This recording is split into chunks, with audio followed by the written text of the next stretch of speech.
आघाडीच्या बैठकीतली एक मोठी बातमी समोर येते। वंचितकडून महाविकास आघाडीला नवा प्रस्ताव देण्यात आलाय। 6 जागांची मागणी वंचितची आहे असं सूत्रांकडून कळतंय। सांगली आणि भिवंडीचा पेचही आज संध्याकाळपर्यंत सुटण्याची शक्यता सूत्रांकडून वर्तवली जाते। महाविकास आघाडीची आज बैठक झाली आणि या बैठकीतली ही मोठी बातमी।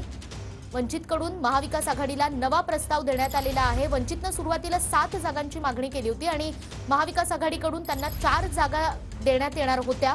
मात्र आता वंचितने एका जागेसाठी माघार घेतली आहे। वंचितकडून 7 ऐवजी आता 6 जागांची मागणी करण्यात आलेली आहे नव्या प्रस्तावानुसार। अर्थातच ही सूत्रांची माहिती, त्यामुळे महायुती महाविकास आघाडीमध्ये आज काय निर्णय घेतला जातो ते बघणं महत्त्वाचं असेल।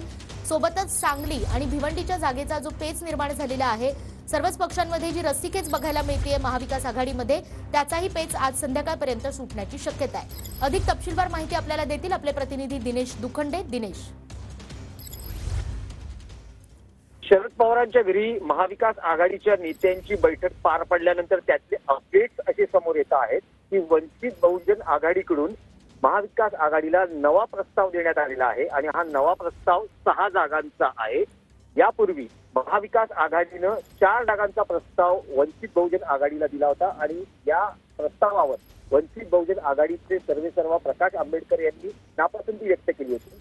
त्यांच्या पक्षाकडून असं सांगण्यात आलं होतं की ह्या पडणाऱ्या जागा आहेत, पण महाविकास आघाडीच्या नेत्यांकडून हे सांगण्यात आलं होतं की ज्या 27 जागांवर वंचितनं तयारी केली आहे त्यापैकीच या 4 जागा त्यांना देण्यात आलेल्या आहेत। जो माहिती किंवा जो अंदाज व्यक्त केला जात होता त्यात एक जागा अकोला ही हमखास होती, रामटेक होती आणि आणखी 2 जागा होत्या। पण आता जी माहिती सूत्रांकडून समोर येते, नवा प्रस्ताव वंचितकडून देण्यात आल्याची माहिती या महाविकास आघाडीतल्या सूत्रांकडून मिळते आणि त्यानुसार 6 जागा म्हणजे 4 जागांचा प्रस्ताव होता, त्यात आणखी 2 जागा वंचितनं मागितलेल्या आहेत आणि त्यावर अजूनही चर्चा महाविकास आघाडीच्या नेत्यांमध्ये सुरू आहे। आणि दुसरी अपडेट अशी येते आहे की सांगली आणि भिवंडी या जागांवरून जो पेच होता, सांगलीमध्ये शिवसेना युबीटी आणि काँग्रेसमध्ये रस्सीखेच होती, तर भिवंडीमध्ये एनसीपी शरद पवार गट आणि काँग्रेसमध्ये रस्सीखेच होती किंवा आपल्याकडे या जागा असाव्यात यासाठी हे पक्ष आग्रही होते।